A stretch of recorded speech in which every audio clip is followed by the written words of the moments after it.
He was once a loyal German shepherd, trained to protect lives, until one stormy night changed everything.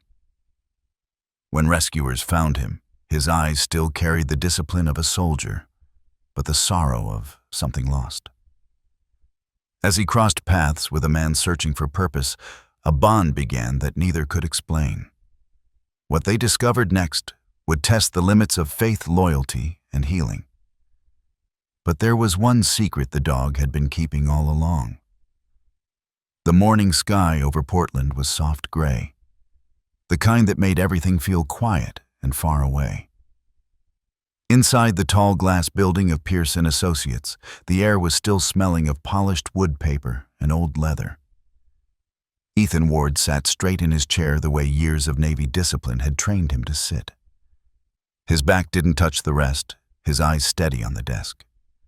At his feet, Shadow, his German shepherd, rested like a silent guardian. Head lifted, amber eyes alert, every muscle calm, but ready. Across the table sat his family people of good suits, fine jewelry, and cold hearts. They were blood by name, strangers by soul. His Aunt Margaret Cole, thin as a reed, was wiping at her eyes with a silk handkerchief, though no tears ever came. Beside her, her son Nathan looked as if he owned the world, already smooth smile, golden watch, the kind of confidence born from never having to earn anything. The lawyer, Harold Pierce, cleared his throat and began reading from the thick envelope in front of him. The last will and testament of Richard Ward. The words rolled through the room slow and formal, but Ethan only half heard them. He was thinking of his grandfather's voice, deep, steady, full of quiet storms. Richard Ward had been a giant in business and in silence. A man who built an empire of steel and ships, but spoke of life as if it were a fragile flame. Ethan had loved him, though he had never really understood him. When Harold began listing the inheritances, the tone shifted. To my sister, Margaret Cole, I leave the property on Mercer Island and the accompanying trust. Margaret nodded with practiced sorrow. To my nephew, Nathan Cole, I leave full controlling shares of Ward Industries. A small smile spread across Nathan's face, polished, predictable. Ethan's stomach tightened, but not from envy. He had expected this. He had long accepted his place as the quiet outsider. Harold paused. And finally, to my grandson, Ethan Ward. Every head turned. The air thickened with curiosity. Nathan leaned back smug and sure this next line would be another nail in Ethan's irrelevance. I leave the only thing he ever admired of mine. My old silver whistle. Silence. Then laughter. First soft, then louder. Margaret covered her mouth. Nathan chuckled openly. A dog whistle, he said with mock warmth. Fitting, isn't it, for the family's soldier boy and his mutt? Ethan didn't move. Shadow's ears twitched, sensing the sharpness in the air. Harold opened a small velvet box and pushed it across the table. Inside lay a tarnished silver whistle, engraved with faint patterns, worn down by time. It looked ordinary, almost forgotten. But as the light hit it, Ethan thought he saw something more. A faint shimmer, a quiet story, trapped in the metal. He reached for it slowly. The whistle was cool and heavy in his palm, heavier than it should have been. His thumb brushed the carved initials, R.W. Is this some kind of joke? Nathan muttered. The man had ship's land stock and he gives you a trinket. Ethan looked up.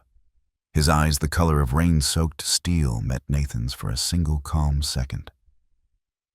Then he said quietly, Maybe that's all I need. Margaret scoffed. You always did have your father's stubborn pride, running off to the military instead of learning the business. Now look at you coming back for scraps. Ethan's jaw tightened, but he stayed silent. There was no fight to win here, not with words.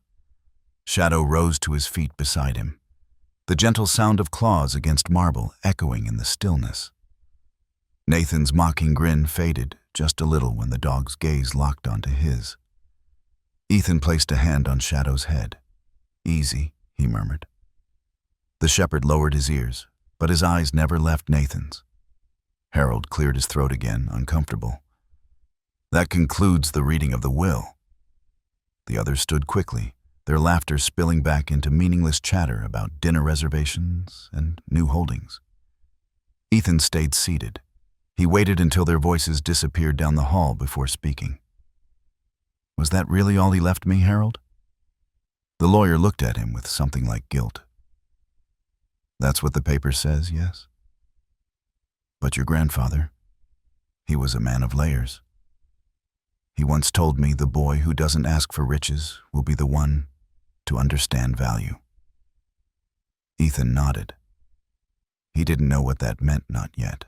But he had learned long ago to listen, even when the meaning wasn't clear. He slipped the whistle into his pocket, stood, and gave Harold a firm handshake. Thank you for your time. As he turned to leave, Nathan's voice floated back from the doorway. Don't spend it all in one place. Cousin Ethan didn't answer. Shadow walked at his side, a steady rhythm of faith against the polished floor. Outside, the city greeted them with cold drizzle. Portland rain was different. It didn't fall hard. It whispered. Ethan tilted his head up, feeling it touch his face like a quiet blessing. He walked toward his truck parked by the curb, Shadow trotting beside him. When he sat behind the wheel, he took the whistle out again. He turned it over between his fingers, watching the raindrops slide across the dull silver. There was something about it. Something he couldn't name. A hum beneath the silence, like it was waiting for him to listen in the right way. He thought of his grandfather again, of the man who had taught him that strength wasn't loud, that sometimes the smallest things carried the heaviest meanings. Ethan pressed the whistle to his lips and blew softly. No sound came, but Shadow's head tilted. The dog's ears perked up, eyes sharp, body alert, as if he heard something Ethan couldn't. The air changed just slightly. Ethan frowned, glancing around. The city seemed to pause for half a second. Then the rain resumed gentle as before. He smiled, almost despite himself. Guess it's not so useless after all. He murmured, tucking the whistle back into his jacket. The dashboard clock ticked quietly. The hum of the engine filled the silence. Shadow laid his head on Ethan's knee. He rested a hand on the dog's back, his fingers brushing through the fur. We'll be fine, boy, he said softly. Grandpa always had a reason. He looked out at the wet streets. The blurred lights reflected on the windshield, and something in his chest settled. He didn't know it yet, but the whistle wasn't a farewell gift. It was a summons, a call towards something hidden, something sacred. In that small, silent whistle lay the path to the truth his soul had been waiting for. A truth about faith, purpose, and the quiet way God whispers through the smallest things. And so, while the city drowned itself in gray rain, Ethan Ward drove away, not toward the past that mocked him, but toward a beginning that heaven had written long before the will was ever read. The next evening, when the sky had turned the color of wet steel, Ethan was almost out the door when Harold Pierce called him back. The old lawyer stood by the window, his hand resting on the edge of the heavy curtains. Behind him, the city lights shimmered through the drizzle like distant candles. Ethan, Harold said quietly, "Your grandfather left me a message to deliver only after the will was read." Ethan turned his hand still on the doorknob. Shadow sat beside him, alert but calm, as if he could sense that something sacred was about to be spoken. Harold opened a small folder from his desk. Inside was a single piece of yellowed paper with Richard Ward's neat handwriting. The lawyer adjusted his glasses and read aloud, his voice trembling slightly. "Tell Ethan this. The whistle is not a keepsake. It is a key, and only he will understand what it opens." The room went still. The rain outside softened to a whisper. Ethan frowned. A key to what? Harold folded the paper gently. "That I don't know. But he made me promise to bring you to him one last time, in a way only you could understand. Meet me tomorrow morning at 6 on Gower Street, by the pier." and bring the whistle." Ethan nodded. "I'll be there." That night, he didn't sleep much. He sat on his porch, shadow lying at his feet, the whistle turning slowly in his fingers. The metal was cool, the engraving faint, but the feeling it carried was heavy like faith itself. He thought about his grandfather's last years. Richard had grown distant from the family, selling off parts of his empire quietly, as if preparing for something greater than business. Maybe he was building something the world wasn't meant to see yet. At dawn, Ethan packed a small bag, slipped the whistle into his pocket, and drove out with Shadow beside him. The city faded behind them as they crossed the Willamette River. Mist hung low over the forest roads, wrapping the evergreens in silver-gray veils.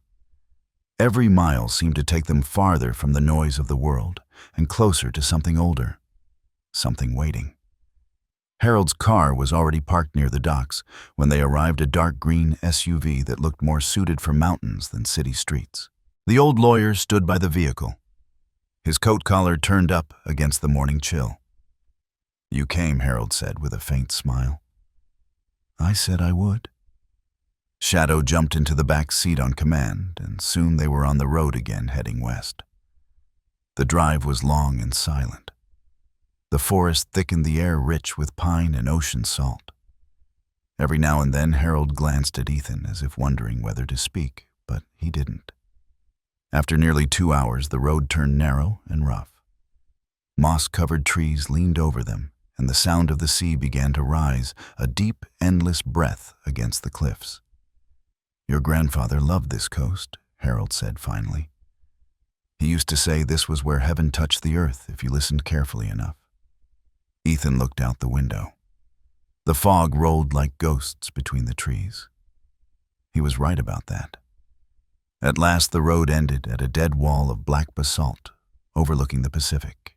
The waves below crashed against the cliffs, wild and eternal. There was nothing there. No gate, no path, just solid stone. Ethan raised an eyebrow. "End of the line." Harold stepped out of the car without answering. He walked straight to what looked like a small utility box, half hidden by vines. He pressed his palm against a metallic square that glowed faint blue beneath the dirt. A soft hum filled the air. Then, to Ethan's astonishment, a massive section of the cliff began to shift. The rock moved with mechanical grace, sliding backward into the earth. From the darkness beyond came the faint sound of machinery and the clean scent of filtered air. "Good Lord," Ethan whispered. Harold smiled faintly. "Welcome to what Richard called Aegis Sanctuary." Ethan stepped closer. The entrance yawned before him like the mouth of a cave, wide enough to drive a truck through. Cool air brushed his face, carrying a hint of metal and salt. Shadow stood rigid beside him, tail low but not afraid, just alert. "This is what he built?" Ethan asked, his voice low. "Yes. He spent the last 20 years of his life on it. Not for profit, not for fame. He said it was his offering back to heaven. He called it a place of restoration." The two men and the dog stepped inside. The stone doors slid shut behind them, sealing away the sound of the ocean. For a few seconds, they stood in total darkness. Then rows of recessed lights came alive along the walls, one by one, revealing a tunnel carved with almost reverent precision. The air was clean, faintly warm. The tunnel sloped downward, and Ethan could feel the vibration of hidden power deep beneath the ground. "It's like walking into another world," he murmured. Harold nodded. That's exactly what he intended. After several minutes, the tunnel opened into a vast underground atrium. Ethan stopped in his tracks. The space was enormous, steel and glass, blending with living green walls of moss and light-fed plants. A fountain whispered at the center, its water catching the glow like liquid stars. High above, a glass dome let in pale daylight from somewhere through the cliffs. On the far wall, words were carved into the stone, "To serve the ones who serve."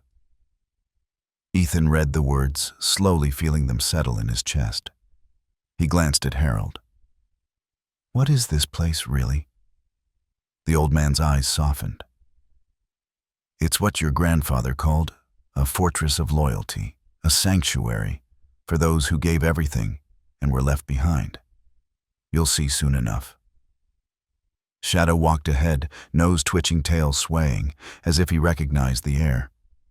Ethan followed, heart pounding with something between awe and peace.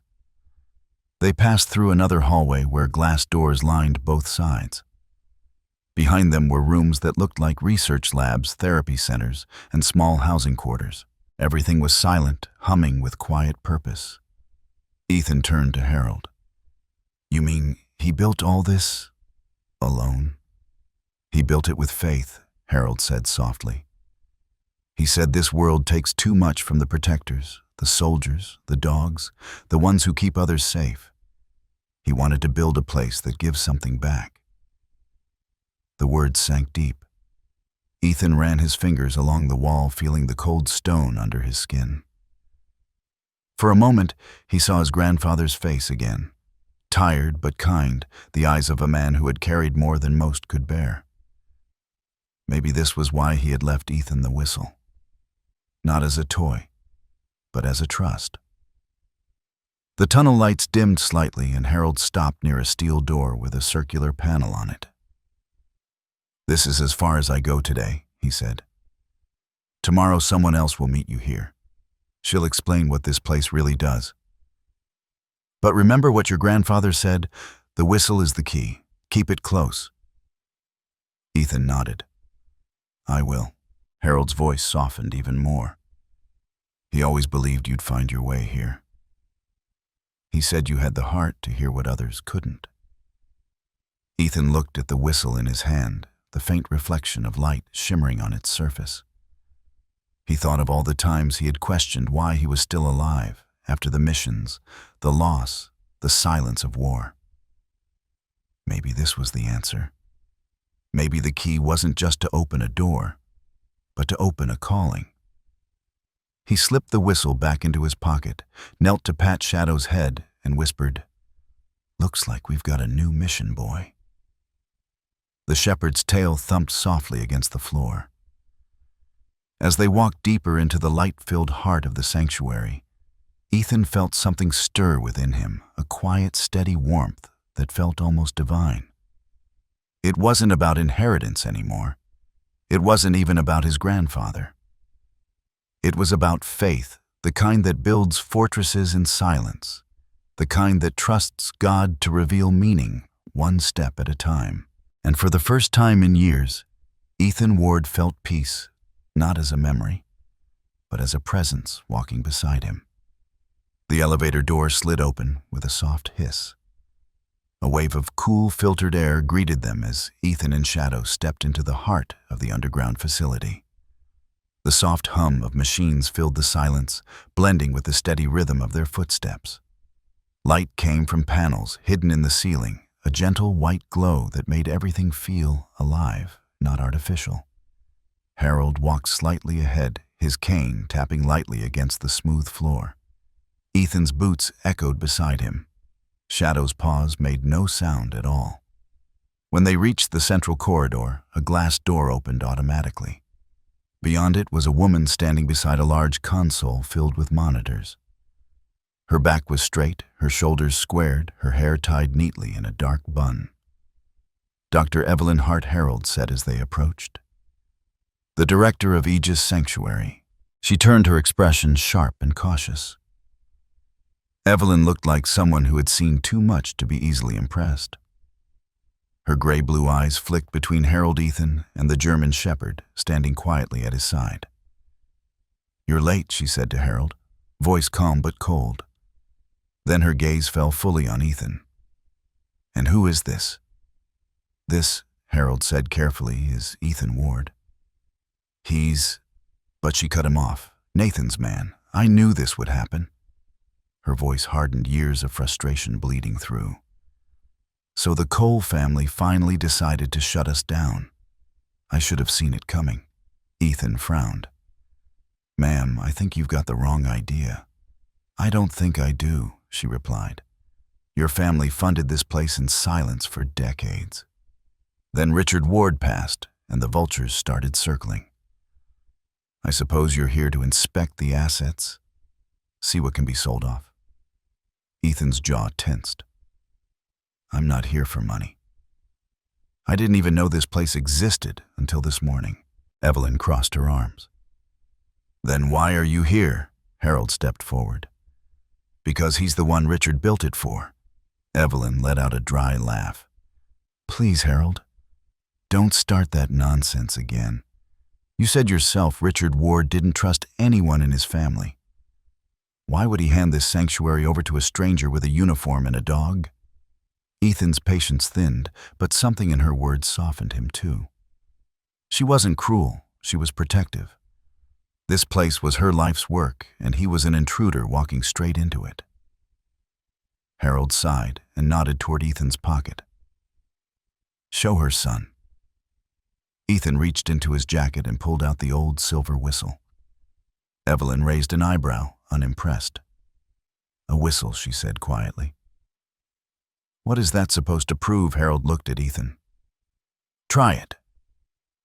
Ethan hesitated. The air felt heavier suddenly, like something unseen was listening. He lifted the whistle to his lips and blew. No sound came, but the lights flickered. A soft chime echoed through the air, gentle and pure. On the largest screen behind Evelyn, lines of code lit up in bright white, scrolling like a pulse. Then the screen cleared and a single line appeared. Acoustic signature verified. Welcome, trustee. The room fell into silence. Evelyn turned to the screen, disbelief written across her face. The cold certainty in her expression melted away, replaced by confusion and something deeper respect, maybe even awe. What does this mean? She whispered. Harold's voice carried the weight of years. It means, Doctor, that Richard didn't leave this place to the company. He left it to him. He gestured to Ethan, to his grandson, the only one he trusted. Evelyn stared at Ethan as if trying to see through him. For the first time, her eyes softened. You're his blood? Ethan nodded slowly. Yes, ma'am. Though I didn't inherit much besides this whistle. Evelyn let out a quiet, almost broken laugh. Seems that was enough. The monitors continued to glow the words, Welcome, trustee, pulsing softly like a heartbeat. Ethan looked around. The hum of the sanctuary had changed. It no longer felt like a facility. It felt alive, as if the walls themselves had recognized him. What exactly is this place? He asked. Evelyn took a long breath and turned toward the window that looked down into another chamber. Come, she said. You should see it for yourself. They followed her into a viewing corridor that overlooked a wide glass room. Inside were several medical tables, machines that looked half clinic, half laboratory, and a few dogs resting peacefully on padded mats. Their fur was trimmed. Some wore prosthetic braces or gentle harnesses. Each had a caretaker sitting beside them, whispering softly, stroking their heads. This, Evelyn said, her tone reverent now, is Aegis Sanctuary. It's where we heal the ones who gave everything for us and were forgotten afterward. She rested her hand lightly against the glass. Every dog here was once part of a K-9 unit, military or police. Most were injured on duty.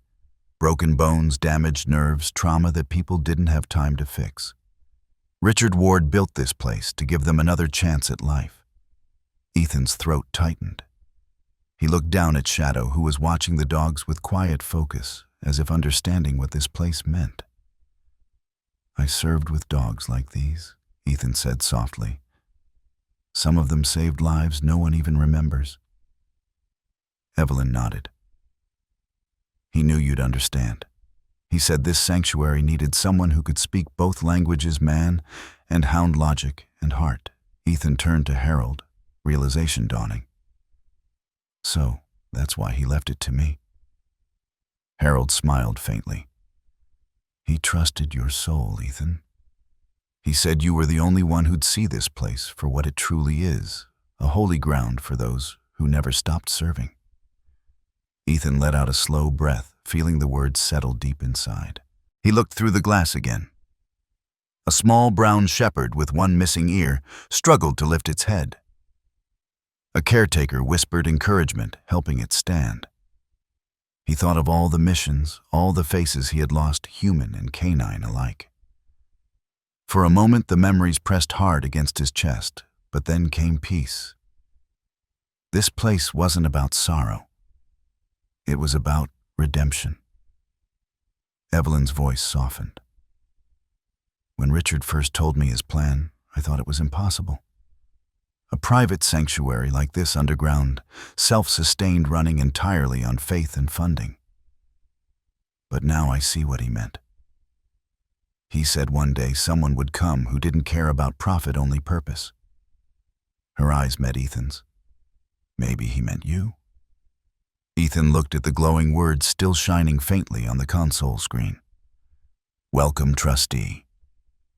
For the first time in years, he felt something shift inside, a gentle warmth rising from a place he thought had long gone cold. He reached down to scratch Shadow behind the ear. Guess we found our post, buddy. The shepherd wagged his tail once, slow and sure. Harold smiled, emotion flickering in his tired eyes. Richard would be proud, Ethan. He called this place a fortress of loyalty. I think he was right. Ethan looked around, taking in the walls, the soft hum, the scent of medicine and steel, mingled with the faint comfort of hope. It didn't feel like an inheritance anymore. It felt like a calling. He stood quietly for a while, watching the light reflect in Shadow's eyes. Then he whispered, half to himself, half to heaven, "If this is what he left me, then I'll guard it with everything I have." Evelyn said nothing. But her expression said everything, a mix of respect, gratitude, and the beginning of trust.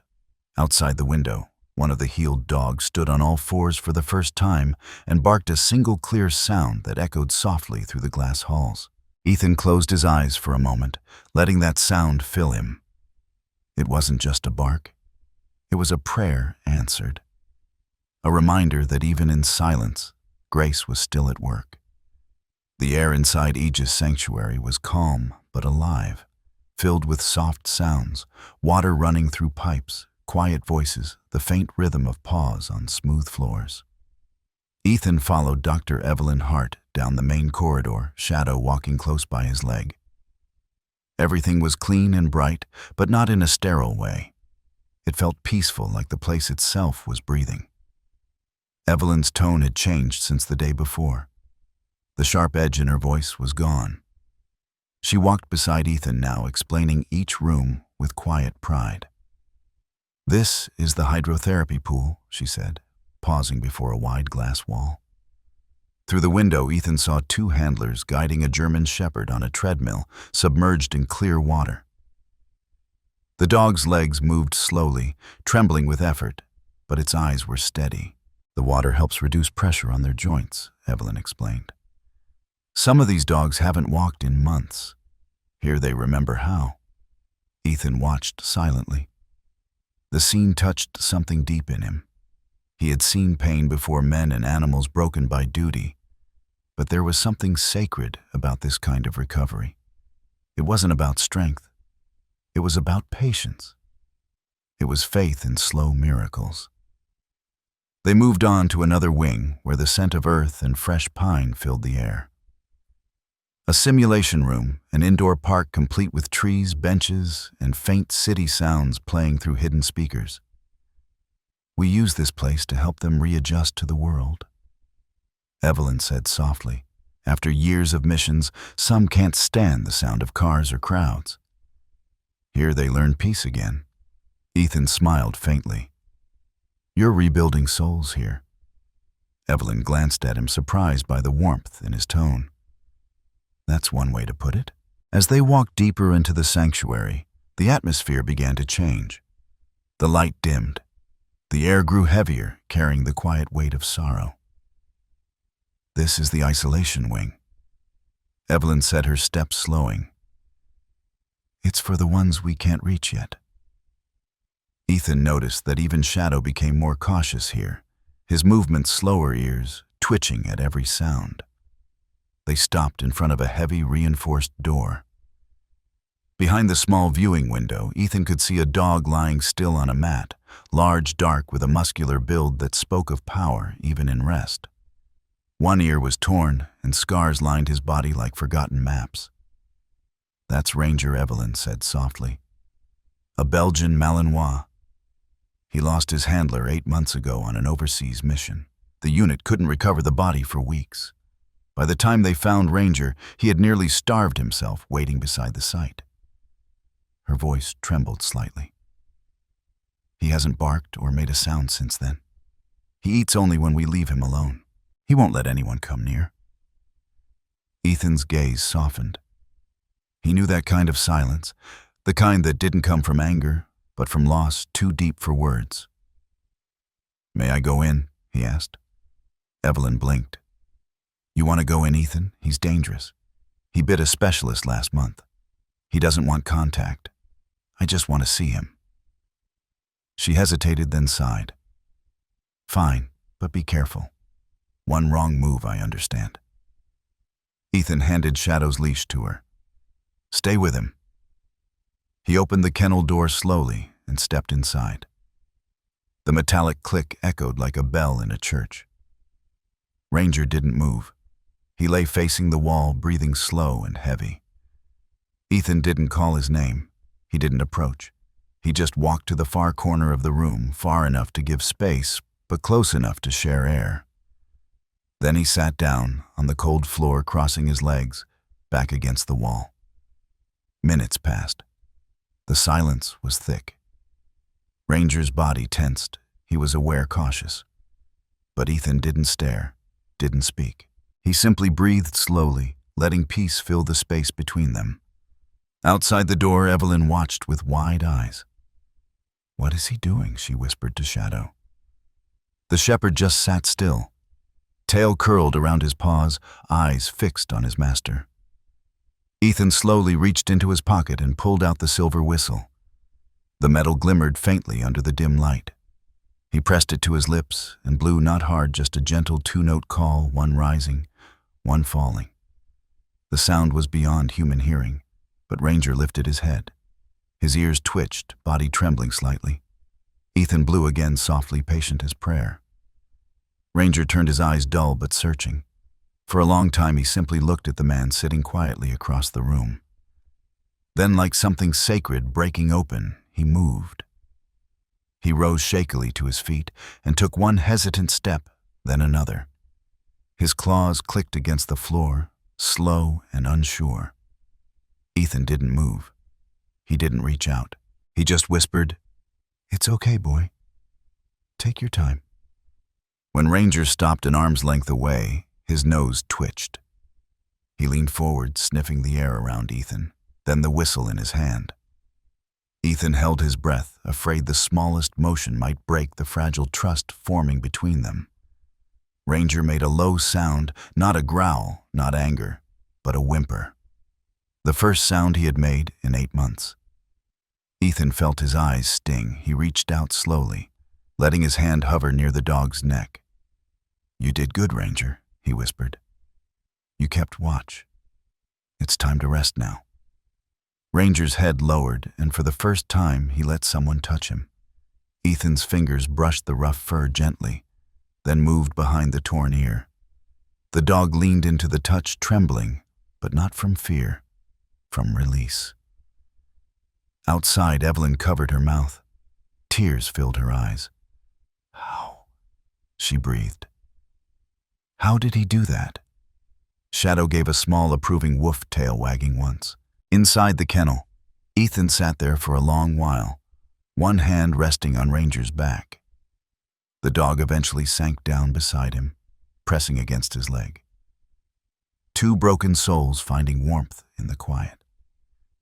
When Ethan finally stood, Ranger stayed at his feet, eyes following him, not with suspicion now, but with recognition.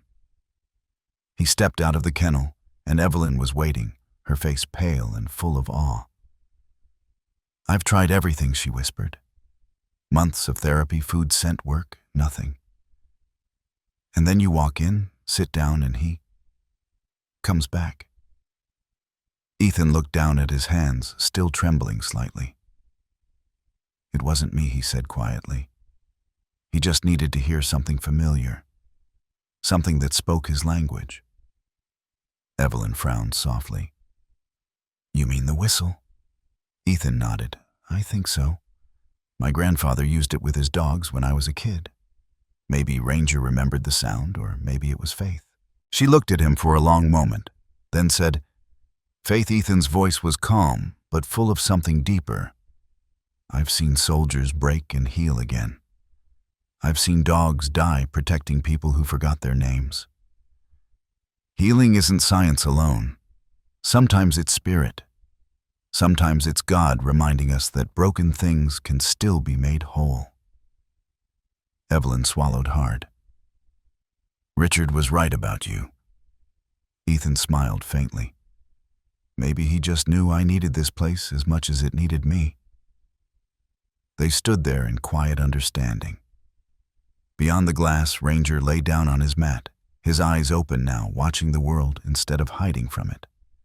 Ethan reached down to pat Shadow's head. "You see, buddy," he murmured. "We're not here just to inherit. We're here to heal." Shadow leaned against his leg-tail, thumping softly as if agreeing. And in that still sacred hallway, Ethan realized that this sanctuary wasn't built for power or legacy. It was built for redemption. For the broken, the loyal, and the ones still learning how to trust again. And maybe he thought that included him too. The morning sky above the Oregon cliffs was bright and clean after a night of rain.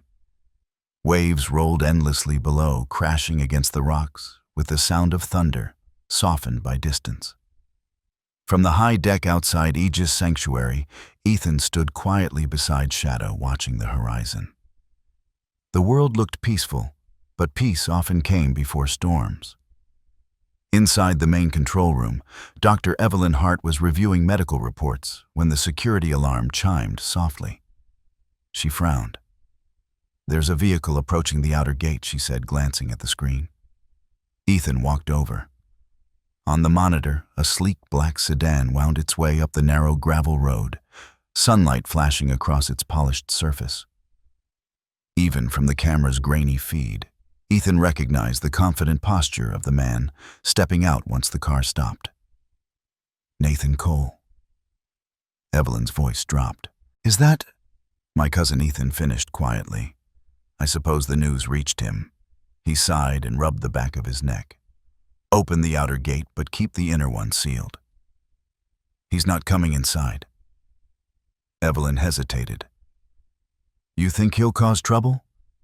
Ethan gave a half smile, the kind that held no amusement. "Nathan doesn't come anywhere without an angle." By the time Ethan walked out to meet him, the wind had picked up. It whipped through the grass and tugged at the edges of his jacket. Shadow trotted at his side, calm but alert. Nathan turned as he approached, his expression painted with the same smooth charm that had fooled investors for years. "Ethan," he called, opening his arms as if greeting an old friend instead of a rival. "I've been hearing all sorts of stories. A secret base underground labs. You always did have a talent for surprises." Ethan stopped a few feet away, his tone even. "What do you want, Nathan?" "Straight to business, I see." Nathan brushed a speck of dust from his tailored sleeve. "All right then."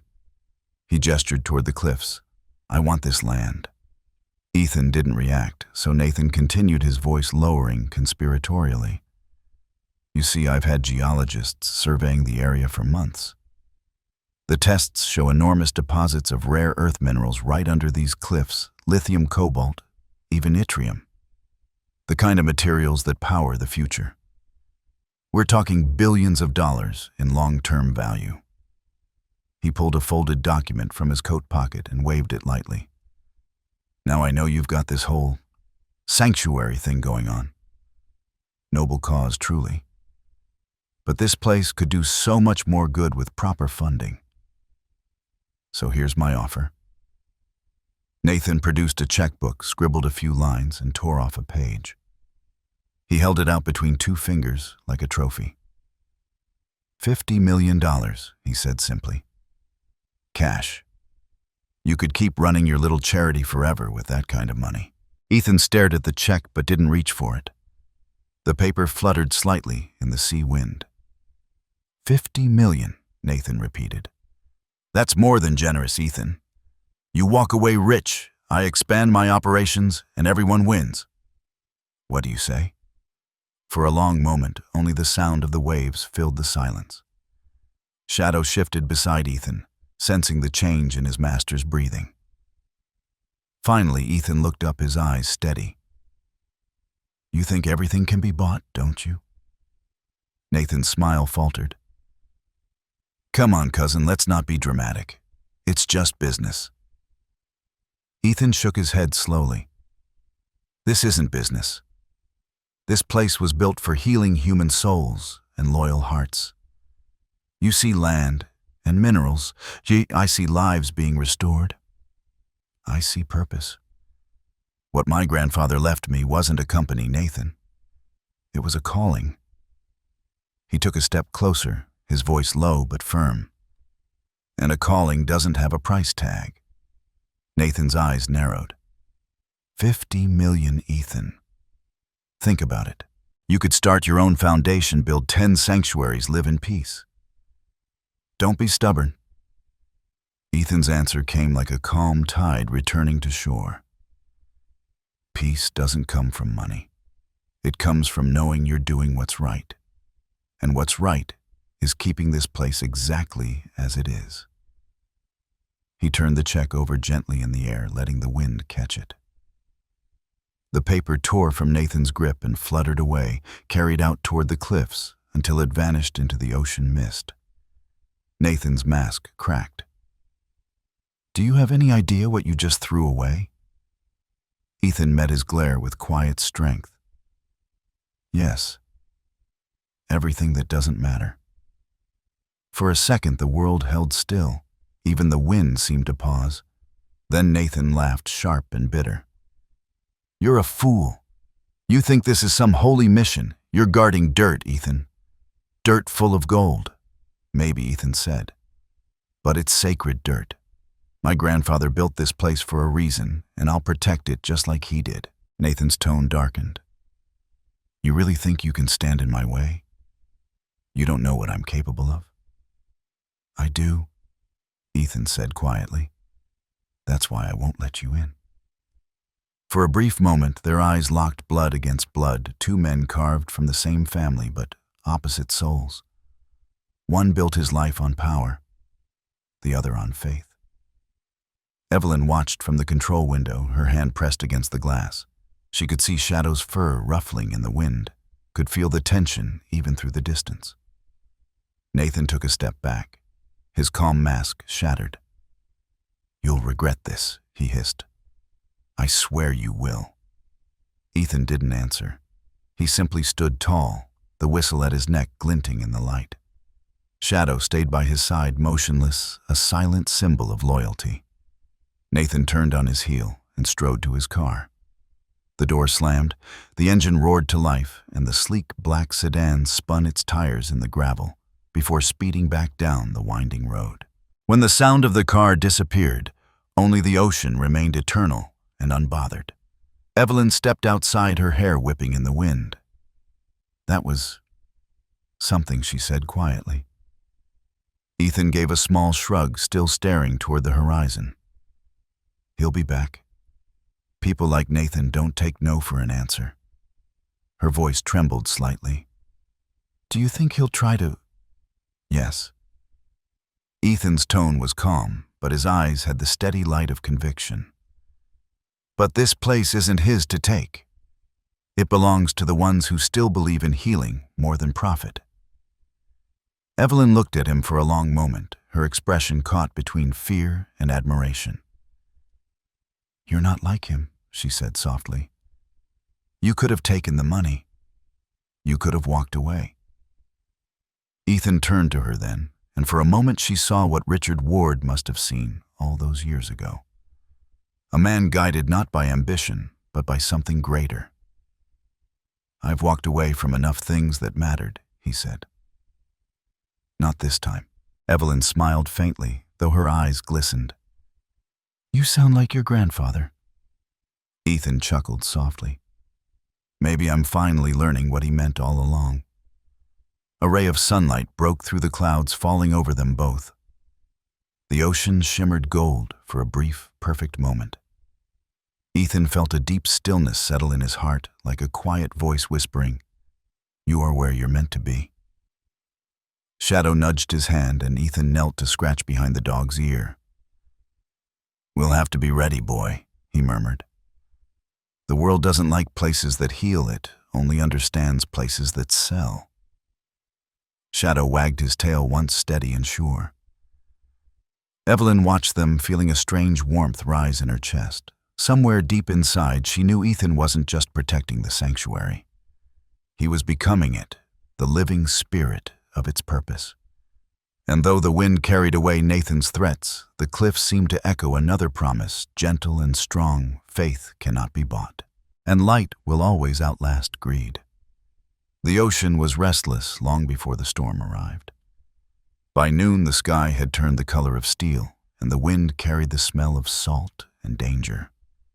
The weather team had called it Orestes, a Category 4 storm, fast, violent, and unpredictable. But for Ethan, it wasn't just the storm that felt wrong. It was the silence underneath it. He stood by the large observation window in the main corridor of Aegis Sanctuary, watching the Pacific twist into gray fury. Shadow lay at his feet, uneasy ears twitching at every rumble of thunder.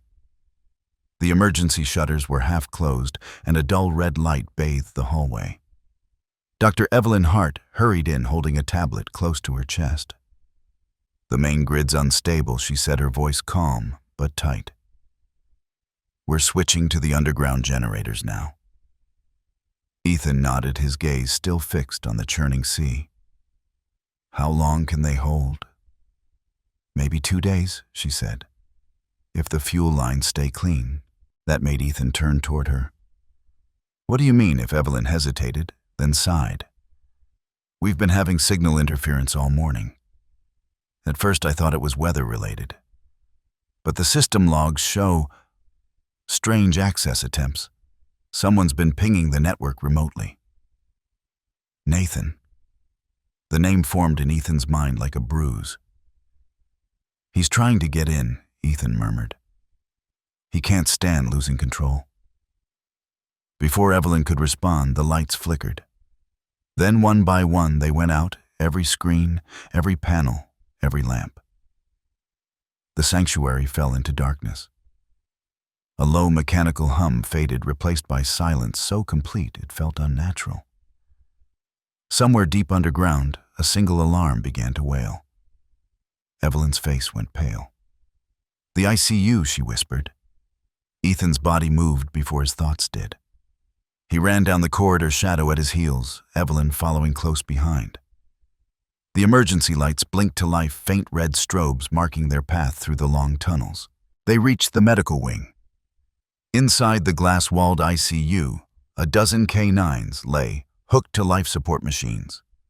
Oxygen lines, monitors, IVs. All of it was dark. The hum that usually filled the room was gone. Only the faint whimper of one dog broke the stillness. "God," Evelyn breathed. "They can't last long without power. The backup circuits should have kicked in." Ethan's eyes darted to the control panel near the wall.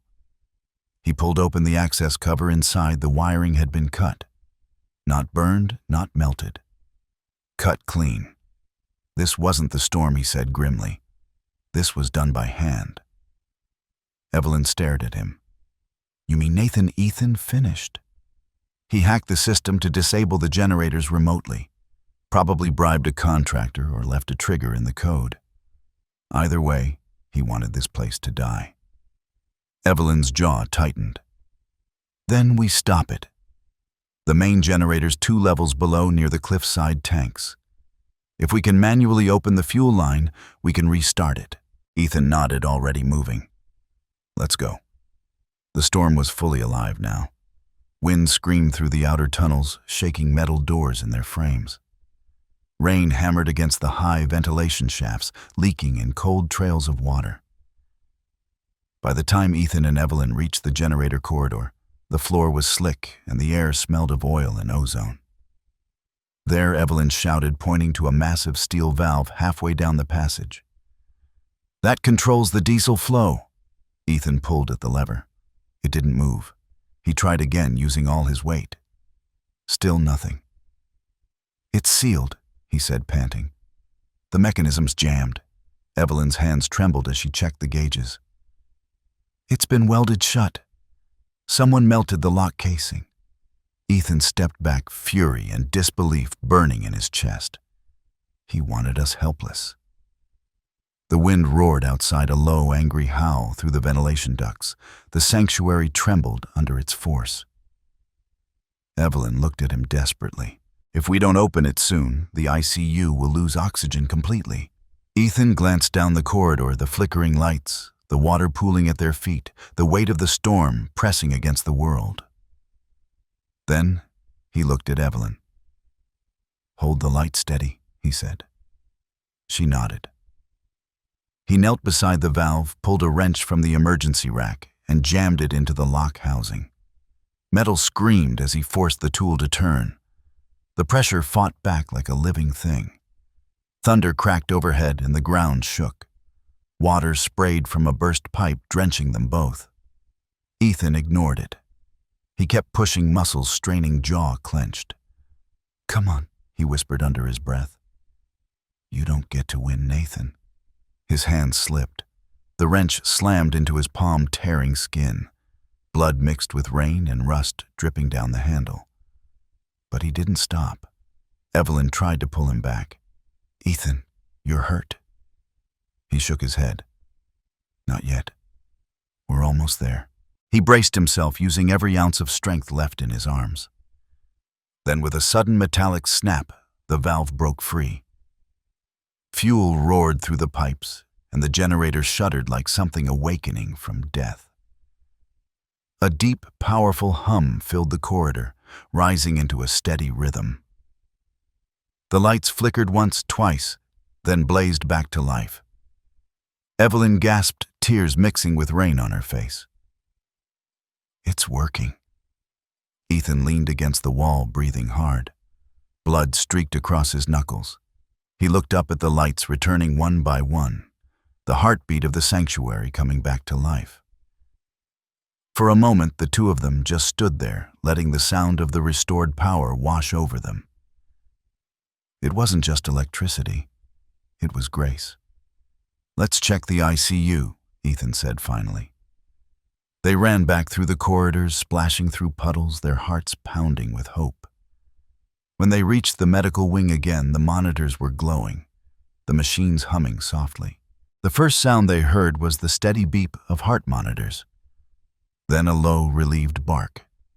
Ranger. The Malinois was sitting up in his enclosure, weak but alert. His dark eyes followed Ethan through the glass, and he let out a small, trembling sound, a whine that felt like gratitude. Ethan pressed a blood-streaked hand against the window. "You're safe now, boy." Evelyn's shoulders slumped with relief. "You saved them." Ethan looked around at the dogs. Every one of them breathing again, tails twitching faintly, life restored. His voice was quiet, reverent. "No, we did." She smiled, her eyes bright despite the exhaustion. "You really would have died out there, wouldn't you?" Ethan didn't answer right away. He stared down at his hands. The blood washed clean now by the rain that still dripped from his sleeves. "When you're given something sacred," he said finally, "you protect it with your life. That's the only way it stays sacred." A silence settled between them, soft, full of understanding. The kind of silence that felt like prayer. Outside, the storm still raged, but inside the sanctuary, the light burned steady. Evelyn stepped closer. "You think Nathan will stop after this Ethan's eyes darkened. No. He wanted to destroy what he couldn't own. People like him don't stop until they're forced to face the truth. And what's the truth? She asked quietly. Ethan looked at the glowing machines, the dogs resting peacefully, the sanctuary walls that hummed with new strength. Then he smiled, a tired, hopeful smile. That there's a power stronger than greed, he said. Faith, love, loyalty. Call it what you want, but that's what keeps this place alive. Shadow padded over and leaned against his leg. Ethan knelt to rub the dog's neck. His movements gentle despite the cuts on his hands. I made a promise, he whispered, half to Shadow, half to God. As long as I breathe, this sanctuary will stand.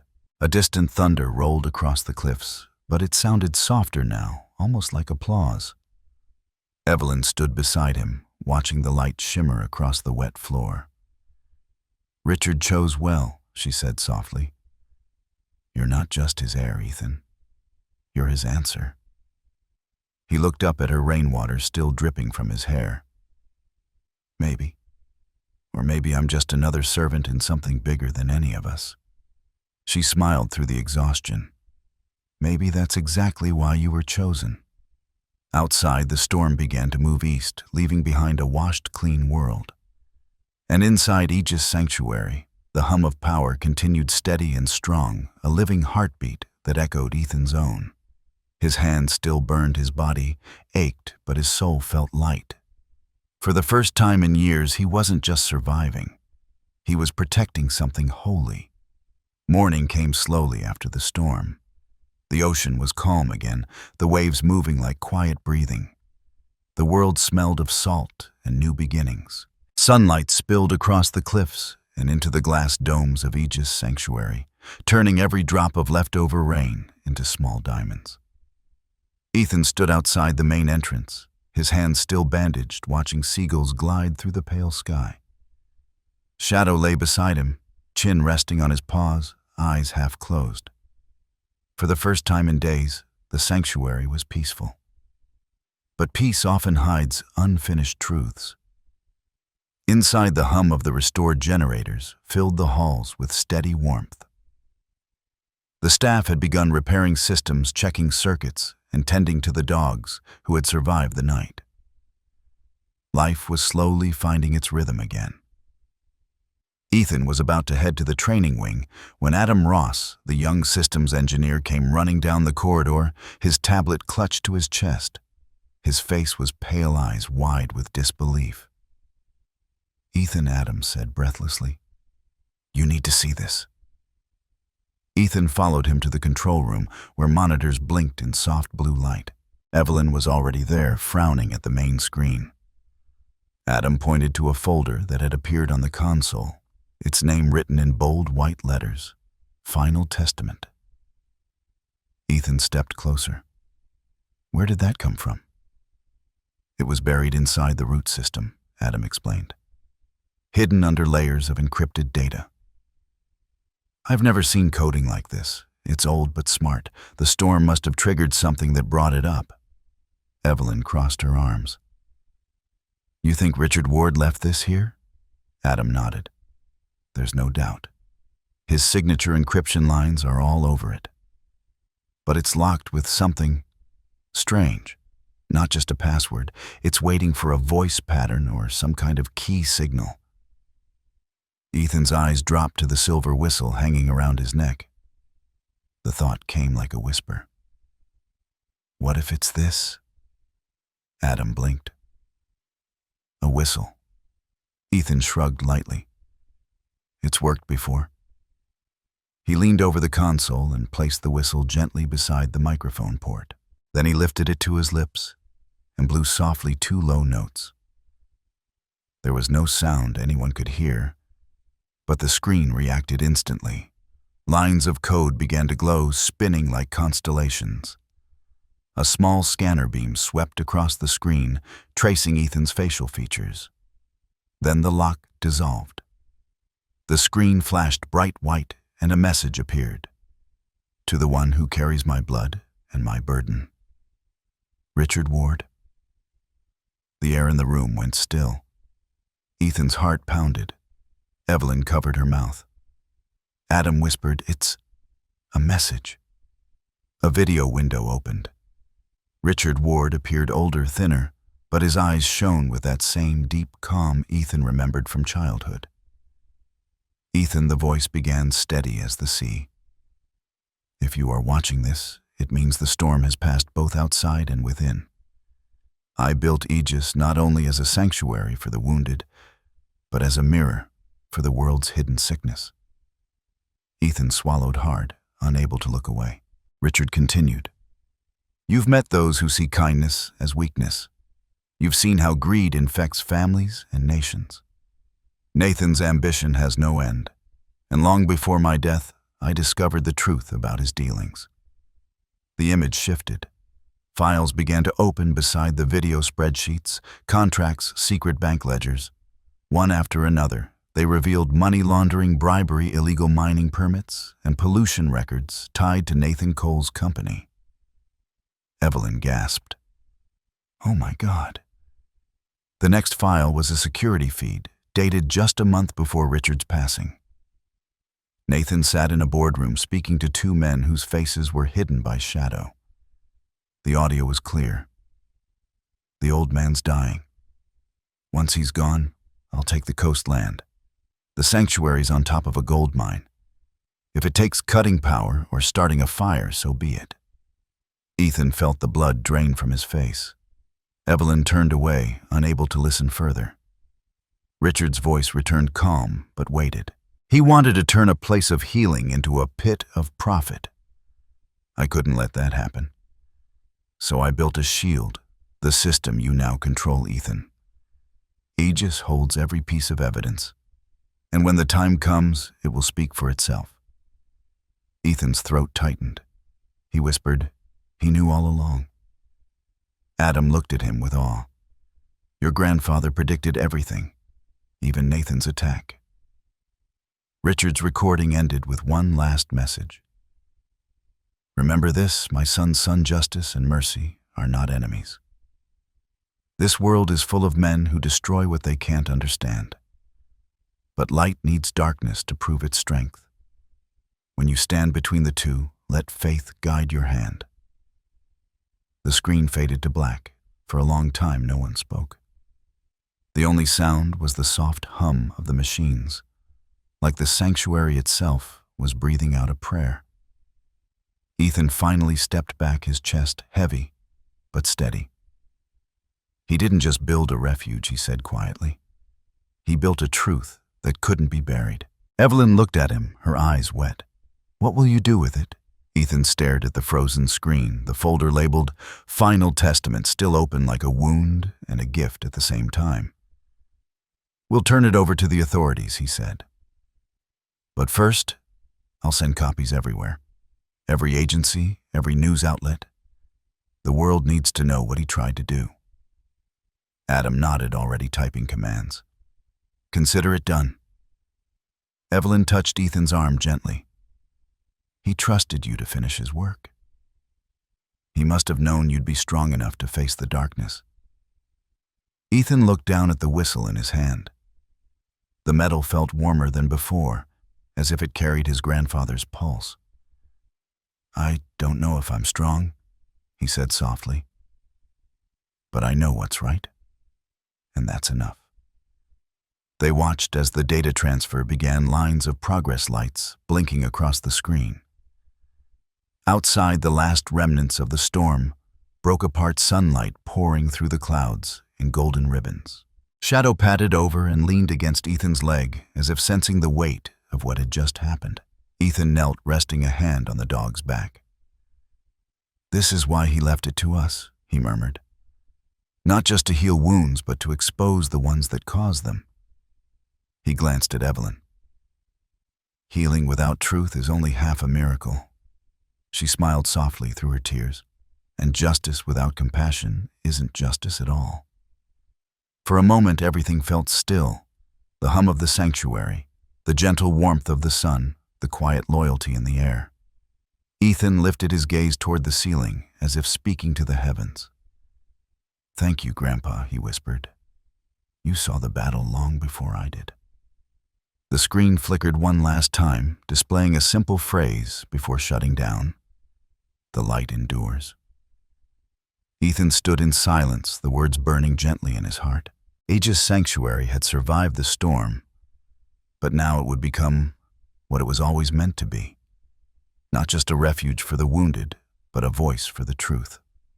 The peace after the storm didn't last long. For a few brief days, Aegis Sanctuary breathed like a living prayer. Soft light through the glass domes, dogs healing in quiet corners, and people working with the calm of gratitude. Ethan thought maybe, just maybe, the storm had taken all the darkness away. He was wrong. It started with the sound of engines. Heavy ones. By the time Ethan stepped outside the main hall, 4 black SUVs were already crawling up the cliff road. Their tires chewed through wet gravel, leaving scars behind. Beside him, Evelyn's heart froze. "Please tell me that's a supply delivery." Ethan's eyes narrowed. "No, that's Nathan." Sure enough, as the vehicle stopped, Nathan Cole stepped out. Perfect suit, perfect hair, perfect arrogance. But this time he wasn't alone. Men in tactical gear poured out after him, followed by another man in a long coat carrying a briefcase. "Stay inside," Ethan said quietly to Evelyn. "Lock the internal doors." She grabbed his arm. "What are you going to do?" "Talk," he said simply. "If that fails, pray." The main gate of Aegis stood like a stone guardian, wide and heavy, built into the cliff. Nathan walked toward it with fake calm, the wind tugging at his coat.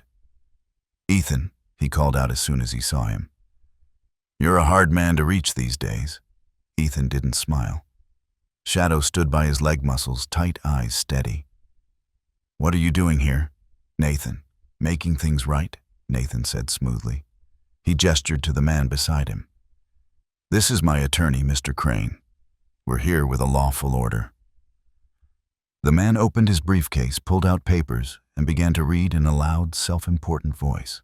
Under court authority, due to signs of mental instability and possible delusional behavior caused by post-traumatic stress disorder, Ethan Ward is to be removed from the premises pending psychiatric evaluation.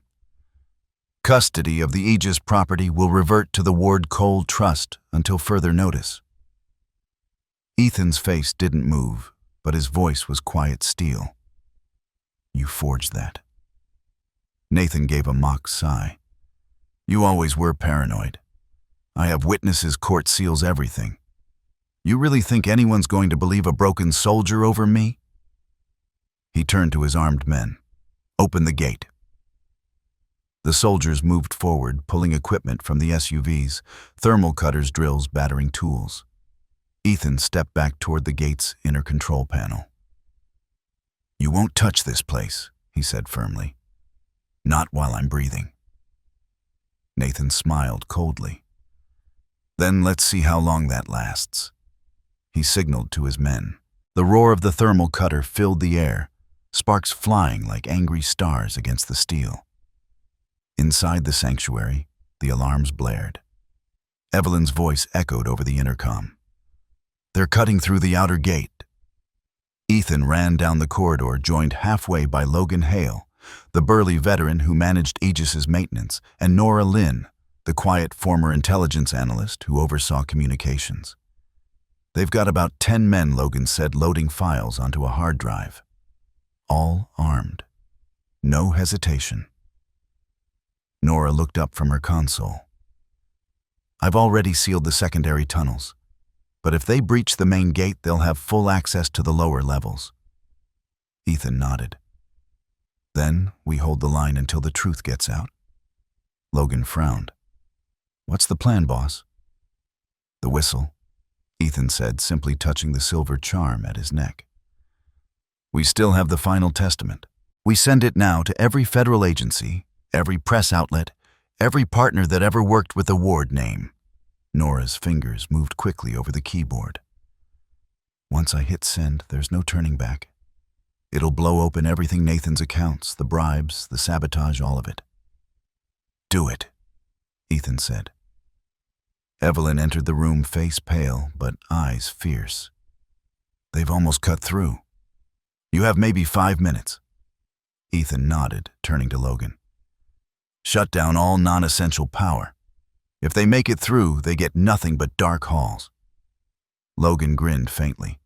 Always wanted to play ghost with the rich. Outside, the sound of metal being torn apart echoed through the walls. The gate was giving way. Nora hit the final command. The screen flashed bright blue. Transmitting. Done. Ethan exhaled the weight of months lifting from his shoulders. Then, let's welcome them to the truth. The outer door exploded inward, and cold sea air flooded the tunnel. Nathan's men poured in shouting commands. Their flashlights sliced through the darkness. But what they found wasn't panic. It was stillness. Ethan stood in the middle of the hallway, unarmed shadow beside him. Behind him, Logan and Nora blocked the path further inside. Nathan stepped forward, his voice echoing. Ethan, don't make this worse. You're already a sick man trying to play hero. Ethan's tone was calm, almost gentle. You've built your life on lies, Nathan. But you forgot one thing. Truth doesn't die when you kill the messenger. Nathan sneered. Spare me the sermon. He motioned to his men. Take him down. Before they could move, a sharp sound broke the air, a deep rumble that grew louder, closer. Helicopters. Everyone froze. The low chop of blades rolled through the cliffs, and then bright lights flooded the area search beams from above. A voice blared through a megaphone. This is the Federal Bureau of Investigation. All armed personnel stand down immediately. You are surrounded. Nathan's face drained of color. No. No, that's impossible. Another voice joined in, authoritative and calm. This is the Securities and Exchange Commission.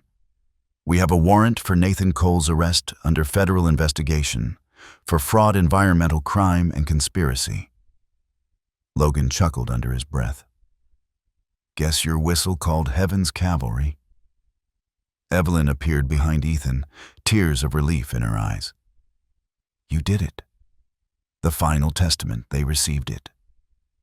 Nathan looked around wildly as FBI agents in tactical uniforms poured in from the cliff entrance. His men dropped their weapons one by one. He turned to Ethan, rage twisting his face. You think you've won? You destroyed everything our family built? Ethan met his eyes quietly. No, I just saved what was worth saving. Two agents stepped forward and grabbed Nathan by the arms. He struggled, shouting curses, but they dragged him toward the exit. As they passed, Nathan locked eyes with Ethan one last time. You'll regret this. Ethan shook his head slowly. No, I'll finally sleep. When the last car disappeared down the cliff road, silence fell again. But it was a different silence this time, clean forgiving. Evelyn stood beside Ethan, watching the horizon light up with dawn. It's over, she whispered. Ethan looked out at the sky, streaked with gold and pink. No, he said softly. It's beginning. She smiled faintly. You always talk like a preacher. Maybe I'm just finally listening, he said, to the things that matter. Shadow leaned against his leg tail, wagging lightly. Logan and Nora stood nearby, both exhausted, but smiling. Ethan turned back toward the sanctuary. Richard built this place to heal the forgotten. Now it's time to let it heal us too. The morning wind carried the scent of salt and renewal. Somewhere far above, a ray of sunlight broke through the last cloud landing squarely on the Aegis insignia carved in the cliffside. Ethan lifted the silver whistle, feeling its weight, once a mystery, now a symbol of justice fulfilled. Justice, he murmured, isn't revenge. It's truth, finally breathing in daylight. And as the sun climbed higher, the light poured into the sanctuary like grace returning home. The days after the siege felt like waking from a long, heavy dream. For the first time in months, the wind over the Oregon cliffs carried no threat, only peace. The ocean glimmered under a soft morning sun, and gulls cried somewhere far off, like laughter echoing in heaven. Inside Aegis Sanctuary, everything was alive again. The lights hummed gently. The scent of clean air and cedar filled the corridors. The dogs rested quietly, healed and calm, as if they too could feel that the storm both outside and within had finally passed. Ethan walked through the main hall, his footsteps slow, thoughtful. The investigators from Washington had come and gone. They had examined every system, every document, every piece of data that had survived the attack. 2 days later, the verdict came. Aegis Sanctuary was cleared of all suspicion. Nathan Cole, on the other hand, was charged with domestic terrorism, financial fraud, and environmental conspiracy. The evidence, the final testament, was impossible to deny. When the news broke, the media storm that followed was loud and messy. But Ethan barely heard it. He didn't care about headlines or praise. What mattered was that the truth had found its way into the light. He stood in the courtyard now, Shadow sitting beside him, the silver whistle warm against his chest. Evelyn approached, her face calm, but her eyes soft with emotion. "They just called," she said. "The federal report is final. Aegis is free to operate." Ethan smiled faintly. "Then it's over." "Not over," Evelyn said gently. "Just beginning." She looked around the sanctuary, the green walls, the sound of the dogs, the hum of quiet machines. "You've done what even Richard couldn't finish. You saved this place." Ethan shook his head. "He saved it. I just followed where he left the path." Evelyn smiled through a sigh. "You really believe he planned all of this?" Ethan looked toward the ocean. "I think he believed in something bigger than himself. And that's enough for me." Later that afternoon, a low rumble echoed from above the cliffs.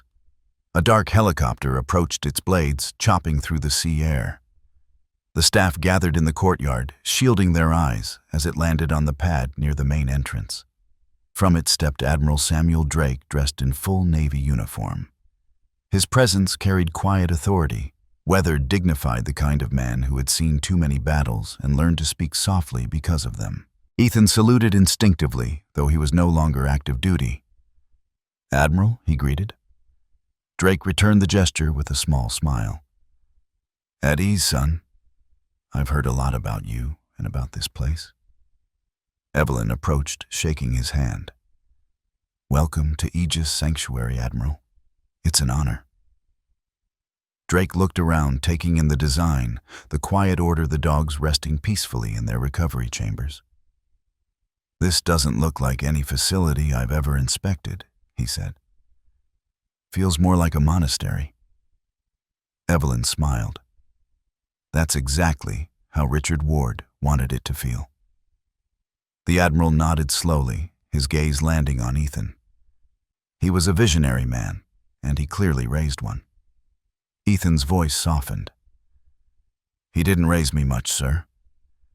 But he left me something better than lessons. He left me purpose." Drake studied him for a moment, then motioned for them to walk. "Show me the heart of this place." They walked together through the corridors, past the therapy pool, where dogs learned to walk again, past the observation deck where light streamed in through the glass. Evelyn explained how Aegis used a blend of traditional care and advanced neurorehabilitation technology. When they reached the inner sanctuary, Ranger was there, sitting up proudly in his pen. His once empty eyes now glowed with quiet strength. Drake stopped watching the Malinois lift his head toward Ethan. "That one was in your report," the Admiral said. "The one who hadn't made a sound in months." Ethan knelt beside the glass, whistled softly, and Ranger stood tail wagging gently. Drake's face changed something between admiration and awe. "That's not science," he murmured. "That's faith." Ethan smiled. "Sometimes they're the same thing." They continued down to the operations room where the final testament had been discovered. Nora Lynn stood at her console, nodding respectfully. On one screen glowed a map showing Aegis's network now officially protected under federal authority. Drake folded his hands behind his back. "You understand what you've done here, Ethan? This isn't just a sanctuary. It's proof that compassion can live inside command structure, that mercy has a place in our defense."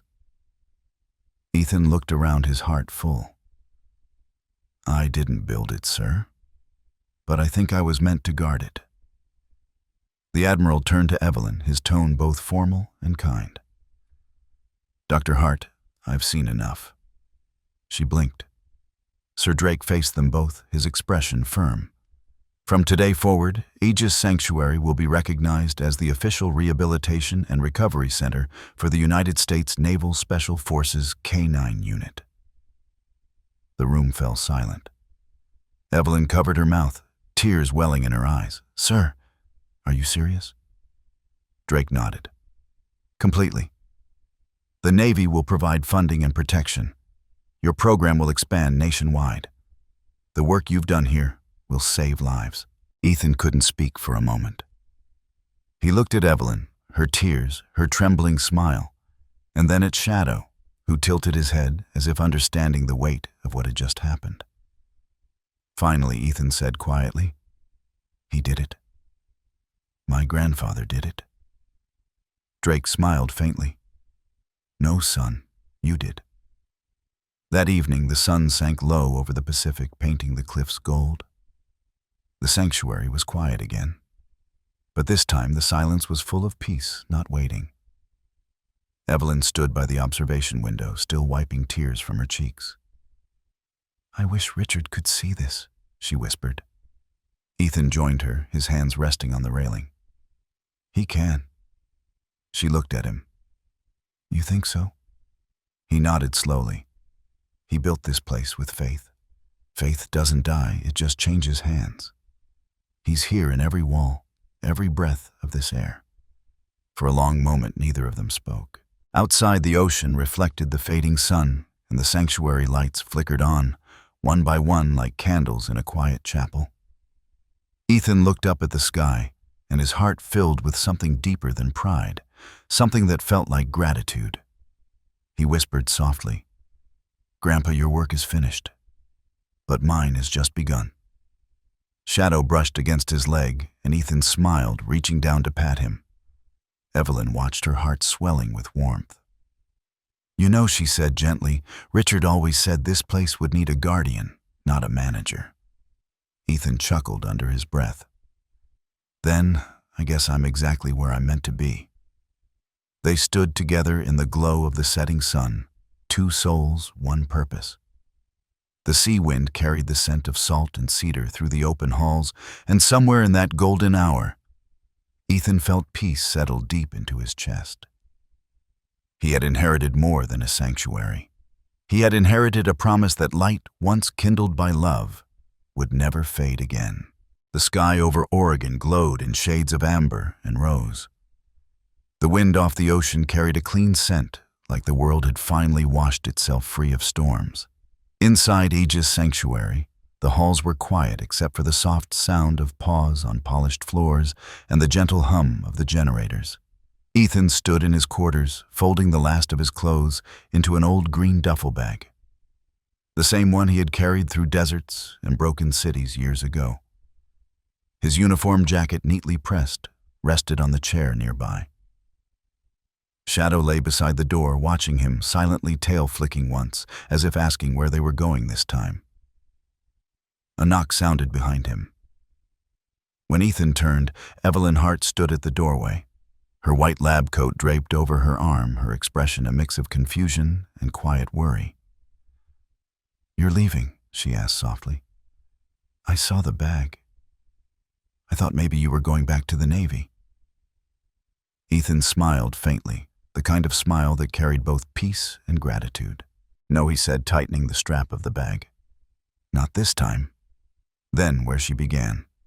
He picked up the silver whistle from the desk, the one that had once been a mystery and was now his most sacred possession. He turned it over in his hand before answering. "I'm not leaving Aegis," he said. "I'm just moving into my new room, the one down the east wing, the old Guardian's quarters." Evelyn blinked, surprised. Then she laughed softly, covering her mouth. "So you're staying permanently?" Ethan nodded. "I've signed the papers. The Navy approved my transition to a civilian advisory post. Officially, I'm the resident counselor for rehabilitation. Unofficially." He paused, his smile deepening. "I'm the guy who makes sure this place never loses its soul." Evelyn's eyes shimmered. Richard would be proud. He always believed Aegis needed a heart, not just hands. Ethan shrugged lightly, glancing toward the window where sunlight danced through the glass. Maybe that's what he was training me for all along. Not war, just staying. The day passed gently, like the last page of a long chapter turning itself. Staff members stopped by to shake his hand, leaving small notes or quiet smiles. The dogs seemed to sense it too. Even the restless ones settled whenever Ethan walked by. Ranger, now fully recovered, pressed his head against Ethan's palm before curling back into his blanket. In the afternoon, Ethan visited every wing of Aegis, each corridor, each recovery bay. He stopped by the memorial garden where the wind rustled through tall grass and wildflowers grew between stones engraved with the names of fallen K-9s. He whispered a quiet prayer there, one he hadn't spoken aloud in years. "Thank you for letting me find my way back." When he finally stepped outside, the sun was low, stretching long shadows across the cliffs. Evelyn waited near the overlook, her hair moving gently in the sea breeze. Shadow ran ahead, tail wagging, then stopped beside her, watching the horizon. Ethan joined them, his duffel still over his shoulder. Together they stood in silence as the sky burned into gold. Evelyn broke the stillness first. "You know," she said softly, "when I first met you, I thought you were just another soldier carrying too much pain. I never imagined you'd rebuild this place from ashes." Ethan chuckled quietly. "I didn't rebuild it. I just remembered what it was meant to be." "And what is that exactly?" she asked. He looked out over the cliffs, the ocean shimmering beneath them. "A promise," he said. "To the broken, the loyal, the ones who still believe that love can outlast fear. That's what Aegis is." For a moment, Evelyn didn't speak. The light caught her face, soft and golden. And Ethan saw something there, something unspoken, but full of warmth. "You sound like a priest sometimes," she said gently. He smiled. "Maybe faith is the only thing that's ever kept me alive." They stood together side by side as the sun dipped lower. Shadow leaned against Ethan's leg, pressing close, eyes fixed on the horizon. The world was quiet except for the wind and the slow rhythm of waves below. Ethan reached into his pocket and took out the whistle again. The metal gleamed in the fading light. He closed his fist around it, feeling its weight, a symbol that had once been confusion and now had become meaning itself. This little thing, he murmured, was supposed to be just an heirloom. But it turned out to be everything. Evelyn tilted her head. "Everything?" He nodded. It carried a message: loyalty, healing, faith. My grandfather didn't just leave me a tool, he left me a calling. He looked down at Shadow, who stared back with calm devotion. "And I'm done running from it." When the last light touched the water, Ethan slung the duffel from his shoulder and set it on the ground. He turned toward Evelyn. "Tomorrow I'll start helping with the new recruits," he said. "The Navy wants Aegis to train their therapy units. It'll be good to give these dogs new missions, ones that save hearts instead of chasing enemies."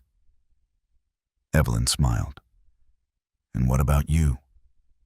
He took a long breath, watching the horizon melt into deep orange and violet. Me. He glanced down at the whistle in his hand, the wind tugging gently at the chain. I'm staying right here. For the first time in my life, I'm exactly where I belong. Evelyn reached out and touched his arm lightly. Then, welcome home, Guardian. He looked at her, caught off guard by the word. Guardian, she nodded. That's what you are now, the guardian of this sanctuary, the keeper of Richard's promise. Ethan smiled slowly, his throat tightening. Yeah, he said softly. I guess I am. They turned back toward the sunset. The sky was now deep gold at the edges, fading into violet, a painting only God could have made. Ethan lifted the whistle once more, feeling its smooth shape press against his palm. He closed his eyes for a moment, whispering into the wind. May I protect what heals? May I honor what was given? May I never forget why I stayed. When he opened his eyes again, the sun had slipped below the horizon, leaving a faint glow across the sea. Shadow barked once, as if sealing the promise. Evelyn smiled through quiet tears. He'd be proud, you know. Ethan nodded, still looking at the ocean. Maybe he already knows. The waves rolled below them, steady and endless. The air carried the scent of rain far away. And for the first time, Ethan felt the future not as something to fear, but as something to build. He looked down at Shadow, at Evelyn, at the sanctuary that now felt like part of his own heartbeat. He wasn't a soldier anymore. He wasn't a wanderer. He was the guardian of a promise that began long before him and would outlast them all. As night fell, the first stars appeared over the Pacific, bright, still eternal. And under that sky, Ethan Ward stood tall, with the whistle gleaming softly against his chest, no longer a man searching for meaning, but the guardian of Aegis.